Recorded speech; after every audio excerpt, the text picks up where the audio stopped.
Hi again, everybody. My name is Greg Anderson, and this is the Good Timekeeping Show with Greg Anderson. And today I want to show these watches once again. I made a video just a few weeks ago where I showed all 6 of these watches, different variations of the AE1500 watch from Casio. These 2 watches here happen to be exact duplicates, but these others have different color combinations. This one here has an extra long strap. This one here has an extra long strap.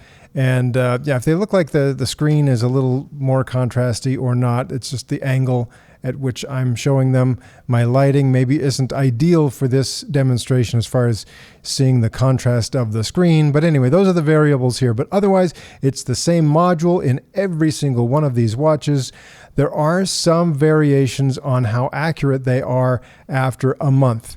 So when I made the previous video, that was the 26th of July, and here we are 29 days later. It's August 24th. So maybe not a full month, maybe by the lunar calendar, it's a month. So anyway, that's what you're looking at here. After 1 month, they were perfectly synchronized, or at least awfully close to perfectly synchronized back on the 26th of last month. I would say they were within a quarter second of being exactly right on the right time. And now, as you can see here, they're all wrong. Well, they're all within specifications, okay? So according to Casio, these watches will remain accurate to within, I think it's 30 seconds a month is what they say. So they've all done better than that. These here are running a little bit faster than normal, so they're a little bit ahead of the atomic time standard, and these 2 are just a little bit slow by that standard. So let's look at them one by one and see. Now, why would some of them be slower and some of them be faster? Well, they've got quartz crystals in each of them to keep them accurate, and while Casio does a great job of consistency on the quartz crystals, there still is some variation there. So I would just say, they're all within tolerances, but some quartz crystals are going to be just a little bit different from some others, and that's why some of them might run a little bit slow, some of them might run a little bit fast. Here they are, and we'll talk about it. Now, another thing about this that is going to be of some concern to some viewers is they're going to want to know, did I wear these watches or did I leave them in the case all month long? And to some people, that's a big deal. Now, to me, I don't think that wearing the watch versus leaving it in the case makes a big difference to the accuracy. But some people will swear by the idea that just that amount of body heat coming off a person wearing a watch is going to affect the accuracy of the quartz movement. So be that as it may, I'm not going to test that. One of the reasons is I have a very large collection of watches. So in my situation, if I've got over 100 watches.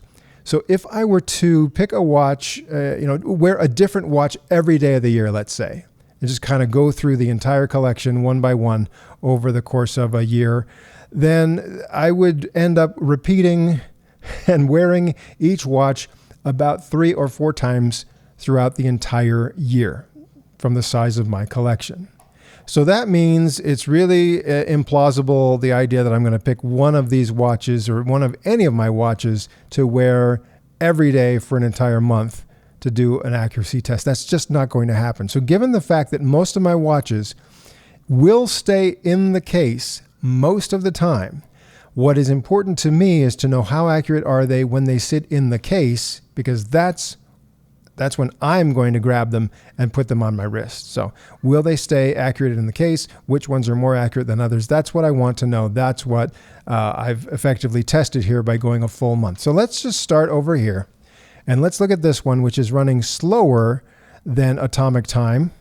And I'm going to use this app here. This is Emerald Time, a free app. They have some apps that aren't free, but this is a free app, and it takes some time references from different servers around the internet and kind of averages them out and shows you how accurate this is compared to what it's finding online. And according to this, it's pretty accurate. I don't know if that's comparing it to the internal clock on the phone or to these servers here, but I'm going to take this as an atomic time standard, and this is going to be at least as good as what I started with when this watch was within a quarter second of being too fast or too slow. So I can see here, based on what it's showing here this time here, that we're running about 16 seconds or so slow on this particular watch. Okay, now let's look at the next one. This one not quite as slow. Let's put this together here and take a look. So this one is running about 4 seconds slow. So quite a bit better. This is the one with the extra long strap, and you can see right there how accurate that is compared to this reference here, about 4 seconds off. The next one, this is the newest one I got, and what are we looking at here? Now this one is a little bit fast, but as you can see, it's only fast by about 3 seconds. So 3 seconds in 29 days, this could be the winner. Between this one and this one, they're both, pretty good. So 3 seconds a month, that's really good. When, Casio only promises like 30 seconds a month. So, okay, next one over. This one here is running a little bit faster than that. As you can see here, it's about, what are we looking at there? 12 seconds. 12 seconds fast. So that's what that one does. Okay, next one up. Let's see how we doing here. It's about 14 seconds or so. Are we looking at there? Yeah, about 14 seconds fast on this in a month. Again, not too bad. And this one just a little bit faster than that. We're going to look here, and we're talking about 16, 17 seconds or so faster than it should be after 1 month there.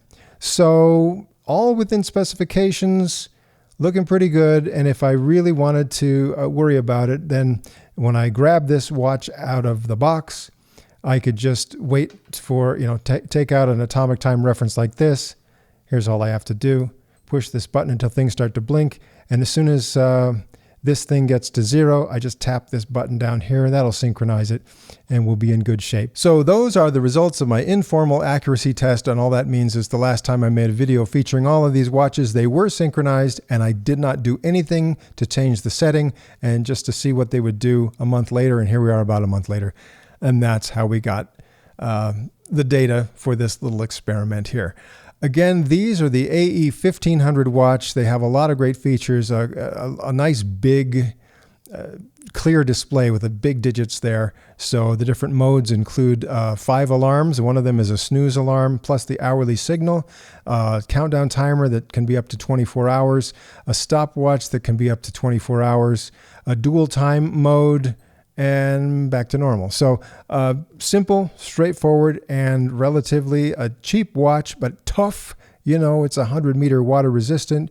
It's got a 10-year battery. It's got all the great stuff on there. The only thing it doesn't do is automatically set itself to atomic time for synchronization.